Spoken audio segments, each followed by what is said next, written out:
प्रिय भक्तों, आज मैं आप सभी के सामने जगत के पालनहार भगवान विष्णु जी का एक बहुत ही महत्वपूर्ण संदेश लेकर आई हूँ। यह संसार कर्म और संघर्षों से भरा हुआ है। हर कोई अपने जीवन में सुख, शांति और समृद्धि की कामना करता है, लेकिन अक्सर बाधाएं हमारे मार्ग को रोक देती हैं।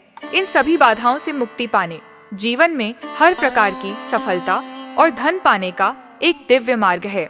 यह मार्ग है भगवान श्री विष्णु का पवित्र मंत्र। यह मंत्र अत्यंत शक्तिशाली है। जो भी भक्त इस मंत्र का 108 बार श्रद्धा और विश्वास के साथ जाप करता है, उसे श्री हरि के आशीर्वाद से हर तरह की बाधाओं से मुक्ति मिलती है और वह अपनी सभी इच्छाओं को प्राप्त करता है। यह मंत्र न केवल आपको बाहरी सुख देता है, बल्कि आपके मन को भी शुद्ध करता है। प्रिय भक्तों, मैं आपको विष्णु पुराण की एक कथा सुनाती हूँ। यह उस समय की बात है जब धरती पर राक्षसों का अत्याचार बहुत बढ़ गया था। मनुष्य और देवता सभी परेशान थे। तब देवताओं ने श्री विष्णु की शरण ली। उन्होंने श्री विष्णु का आवाहन किया और उनकी प्रार्थना सुनी गई।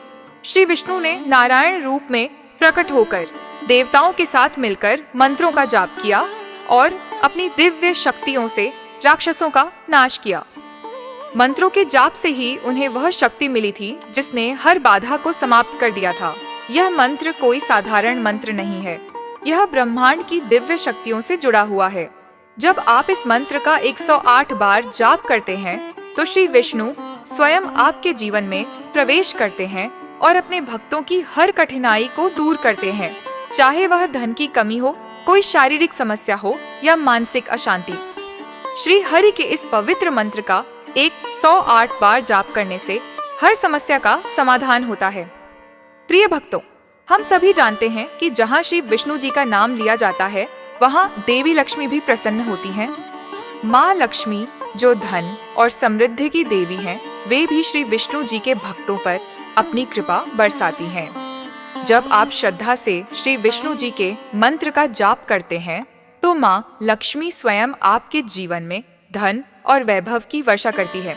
तो प्रिय भक्तों, अगर आप अपने जीवन में सच्ची समृद्धि, शांति और सफलता पाना चाहते हैं, तो इस मंत्र का 108 बार जाप या श्रवण जरूर करें।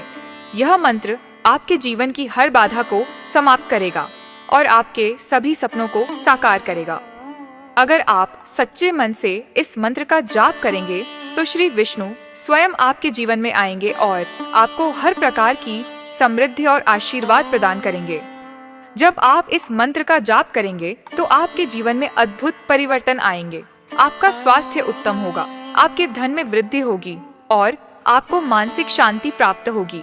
तो प्रिय भक्तों, आज से ही श्री विष्णु जी के इस मंत्र का 108 बार जाप या श्रवण करना शुरू करें। भगवान विष्णु जी का आशीर्वाद सदा आपके साथ रहेगा। कृपा पाने के लिए इस वीडियो को दिल से एक लाइक करके हमारे चैनल सनातन ज्ञान को सब्सक्राइब करें और कमेंट में जय लक्ष्मी नारायण लिखना बिल्कुल ना भूलें। तो चलिए हमारे साथ इस मंत्र का स्मरण करिए। ओम कृष्णाय वासुदेवाय हरये परमात्मने प्रणतः क्लेशनाशाय गोविन्दाय नमो नमः। ओम कृष्णाय वासुदेवाय हरये परमात्मने प्रणतः क्लेशनाशाय गोविन्दाय नमो नमः। ओम कृष्णाय वासुदेवाय हरये परमात्मने प्रणतः क्लेशनाशाय गोविन्दाय नमो नमः।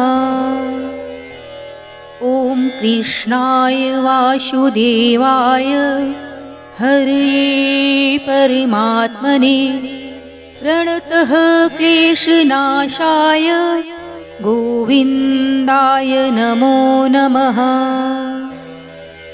ओम कृष्णाय वासुदेवाय हरये परमात्मने प्रणतः क्लेशनाशाय गोविन्दाय नमो नमः।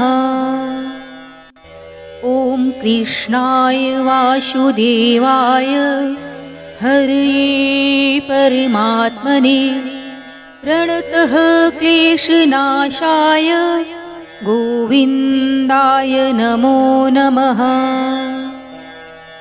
ॐ कृष्णाय वासुदेवाय हरये परमात्मने प्रणतः क्लेशनाशाय गोविन्दाय नमो नमः। ॐ कृष्णाय वासुदेवाय हरये परमात्मने प्रणतः क्लेशनाशाय गोविन्दाय नमो नमः। ॐ कृष्णाय वासुदेवाय हरये परमात्मने प्रणतः क्लेशनाशाय गोविन्दाय नमो नमः। ॐ कृष्णाय वासुदेवाय हरये परमात्मने प्रणतः क्लेशनाशाय गोविन्दाय नमो नमः। ॐ कृष्णाय वासुदेवाय हरये परमात्मने प्रणतः क्लेशनाशाय गोविन्दाय नमो नमः। ॐ कृष्णाय वासुदेवाय हरये परमात्मने प्रणतः क्लेशनाशाय गोविन्दाय नमो नमः। ॐ कृष्णाय वासुदेवाय हरये परमात्मने प्रणतः क्लेशनाशाय गोविन्दाय नमो नमः। ॐ कृष्णाय वासुदेवाय हरये परमात्मने प्रणतः क्लेशनाशाय गोविन्दाय नमो नमः।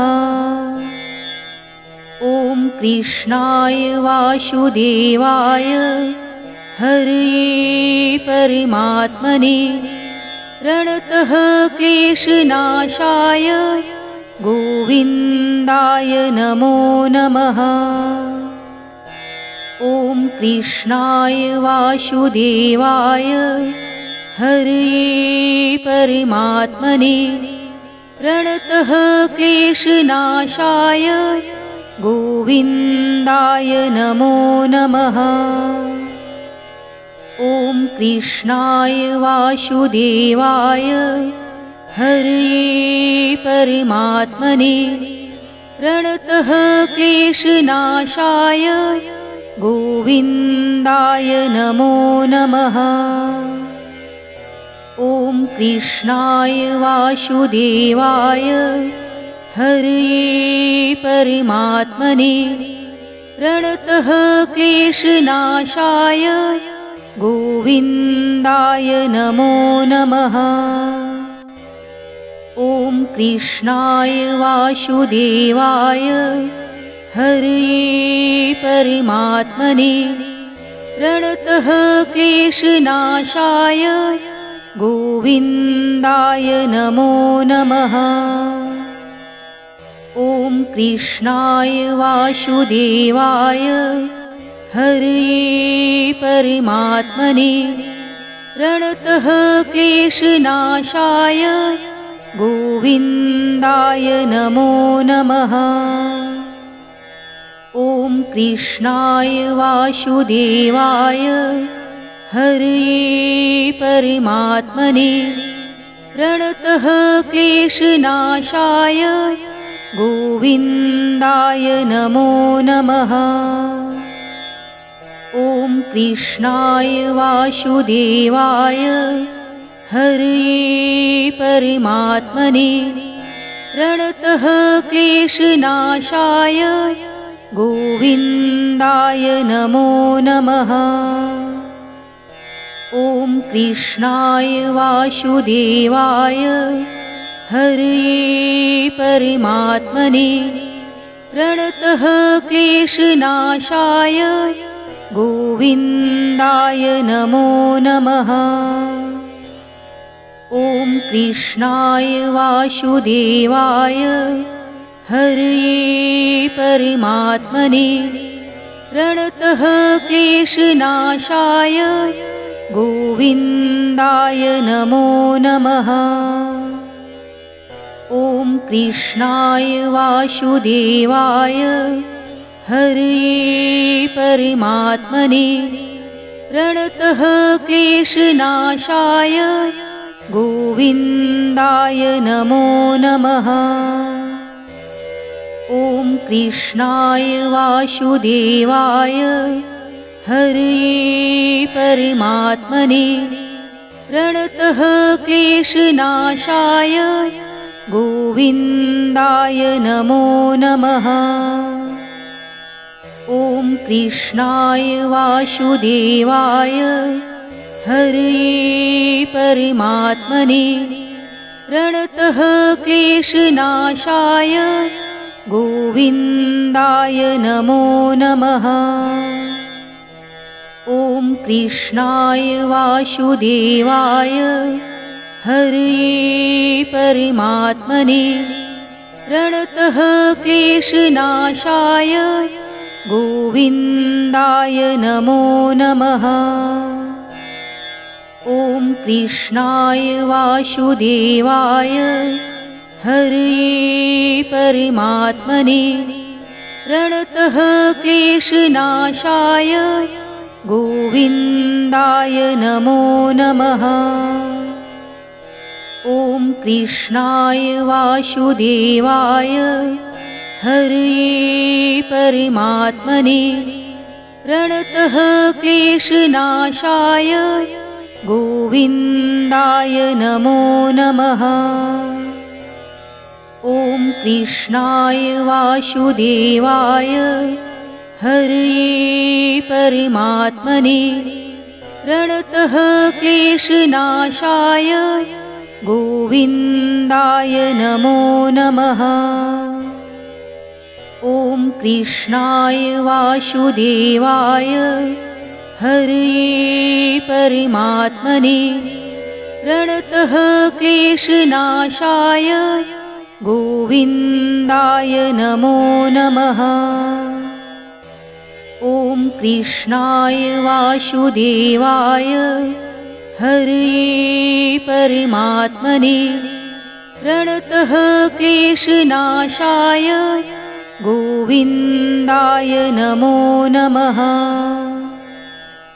ॐ कृष्णाय वासुदेवाय हरये परमात्मने प्रणतः क्लेशनाशाय गोविन्दाय नमो नमः। ॐ कृष्णाय वासुदेवाय हरये परमात्मने प्रणतः क्लेशनाशाय गोविन्दाय नमो नमः। ॐ कृष्णाय वासुदेवाय हरये परमात्मने प्रणतः क्लेशनाशाय गोविन्दाय नमो नमः। ॐ कृष्णाय वासुदेवाय हरये परमात्मने प्रणतः क्लेशनाशाय गोविन्दाय नमो नमः। ॐ कृष्णाय वासुदेवाय हरये परमात्मने प्रणतः क्लेशनाशाय गोविन्दाय नमो नमः। ॐ कृष्णाय वासुदेवाय हरये परमात्मने प्रणतः क्लेशनाशाय गोविन्दाय नमो नमः। ॐ कृष्णाय वासुदेवाय हरये परमात्मने प्रणतः क्लेशनाशाय गोविन्दाय नमो नमः। ॐ कृष्णाय वासुदेवाय हरये परमात्मने प्रणतः क्लेशनाशाय गोविन्दाय नमो नमः। ॐ कृष्णाय वासुदेवाय हरये परमात्मने प्रणतः क्लेशनाशाय गोविन्दाय नमो नमः।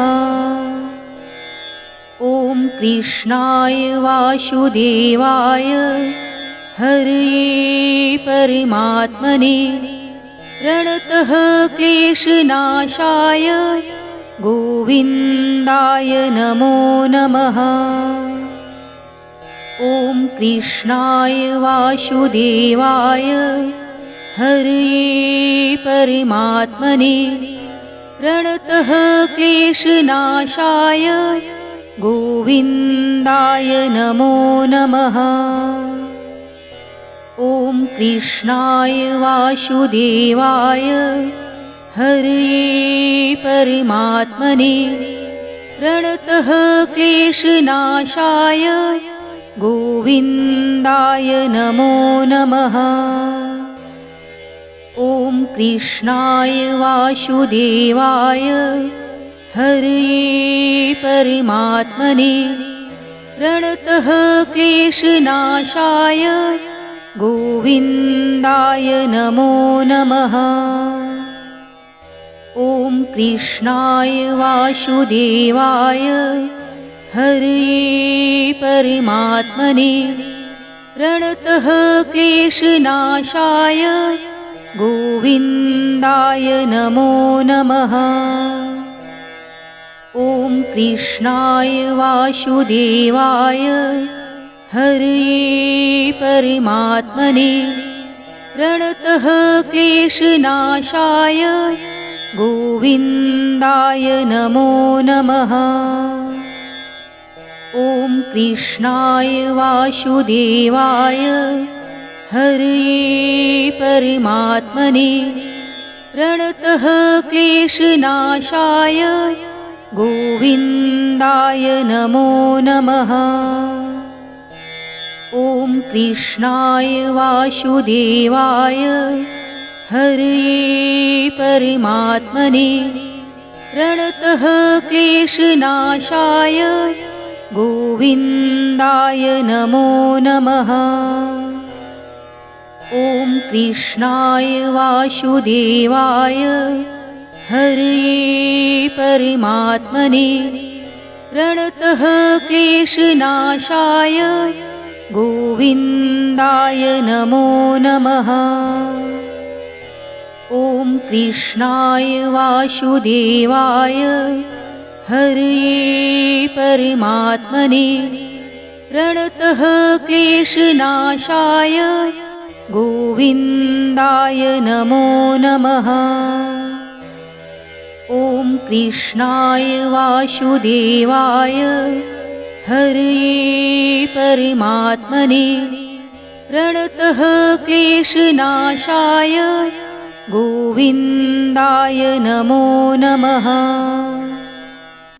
ॐ कृष्णाय वासुदेवाय हरये परमात्मने प्रणतः क्लेशनाशाय गोविन्दाय नमो नमः। ॐ कृष्णाय वासुदेवाय हरये परमात्मने प्रणतः क्लेशनाशाय गोविन्दाय नमो नमः। ॐ कृष्णाय वासुदेवाय हरये परमात्मने प्रणतः क्लेशनाशाय गोविन्दाय गोविन्दाय नमो नमः। ॐ कृष्णाय वासुदेवाय हरये परमात्मने प्रणतः क्लेशनाशाय गोविन्दाय नमो नमः। ॐ कृष्णाय वासुदेवाय हरये परमात्मने प्रणतः क्लेशनाशाय गोविन्दाय नमो नमः। ॐ कृष्णाय वासुदेवाय हरये परमात्मने प्रणतः क्लेशनाशाय गोविन्दाय नमो नमः। ॐ कृष्णाय वासुदेवाय हरये परमात्मने प्रणतः क्लेशनाशाय गोविन्दाय नमो नमः। ॐ कृष्णाय वासुदेवाय हरये परमात्मने प्रणतः क्लेशनाशाय गोविन्दाय नमो नमः। ॐ कृष्णाय वासुदेवाय हरये परमात्मने प्रणतः क्लेशनाशाय गोविन्दाय नमो नमः।